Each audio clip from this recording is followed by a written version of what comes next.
Greetings, Minecrafters. Welcome to another Minecraft discussion today. My name is Kimberly Quinn, and I am here to talk about gratitude brings joy. There ain't no other way to get it, as we say. And so here's the thing. Think about joy. Joy is happiness amped up. It's a whole different emotion, related, connected, but its own thing, right? So we think about joyful events. I know for me, joy lands right about here-ish, and it just fills my spirit. You can't think about anything else. It's just joy is just like a wave, just this wave that just comes right over us, that has us so present in the moment that we just want to stay there, forever. If you think of the big things in life, like thinking when I had each of our 5 kids, they take the baby away for just a few minutes and wash her or him up, and then they bring them back in a blanket, and you just stare at them like, oh my God, is it possible? I've known you for 3.5 minutes, and my heart is so filled with joy and love. How is it possible that I can love you this much, that I feel like I can implode? This little tiny blessing in a blanket.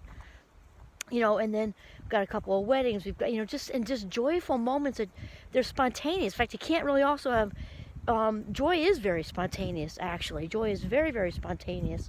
As far as experiences, it just comes right over us. But here's the thing. Without gratitude, it just isn't going to happen. Gratitude is the precursor, like, oh my God, thank you. And the other thing that people, I think, don't always realize, it's important to say I'm grateful for, and I do that all day long, actually, out loud in the Jeep and just silently grateful, grateful, grateful. But the thing is, it has to be a practice,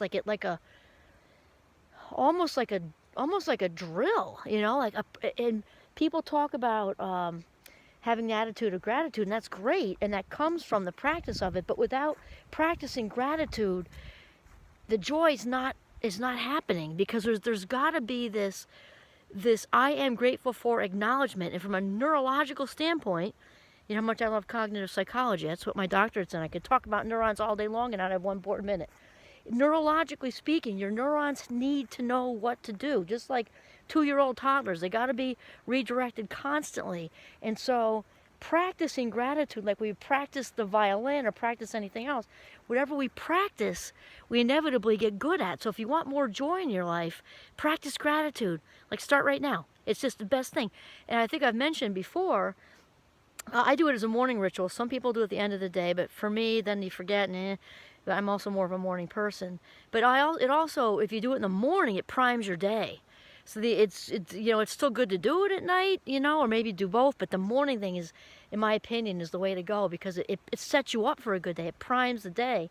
So each and every day, I put my tea in the microwave for like 2 minutes. I'm often done before it even beeps. And that's how much of a time commitment it is. I am grateful for, and those words are very, very important, because the neurons need to know what to do. I'm grateful for, my health. I'm grateful for my wonderful husband, Tommy. I'm grateful that the 7 of us are all healthy. I'm grateful for this hot tea. I'm grateful for this, might be a snowy morning, which is my favorite kind of day. It was actually hailing on me less than 3 minutes ago. I waited till now. It's March, we're in between. So anyway, it has to be a practice, because what we practice, we get better at. And also, remember the 20-second rule.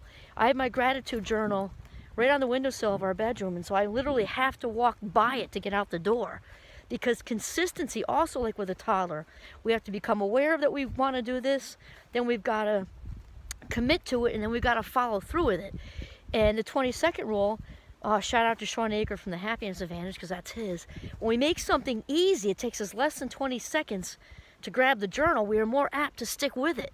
So if you miss a day, you don't beat yourself up. You say, hey, I guess I missed a day. Let's get back on it. It's important to be compassionate with yourself when you're leaning into a good habit, all right, and a good practice. So get a gratitude journal, have it easy to access.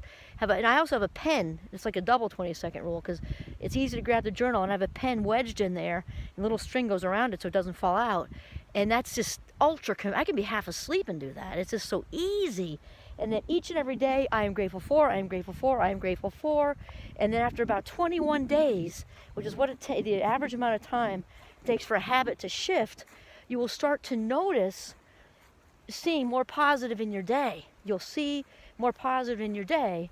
And that thing is called the Tetris effect, also Sean Aker, because the brain naturally loves patterns, just like the video game Tetris. That's where that came from. The brain naturally, and that's the colors and shapes and stuff, but the brain naturally likes patterns. It can be positive or negative. We can make it work for us or not. But here's the thing: if you want more joy in your life, the gratitude practicing, an actual spiritual practice of gratitude, is the straight ticket to happiness, no question, to a happy lifestyle, and a straight ticket to open the door for more joy in your life. Practice gratitude every day. This is Kimberly Quinn signing off for Northern Vermont. Have a mindful day and a grateful day and a joyful day.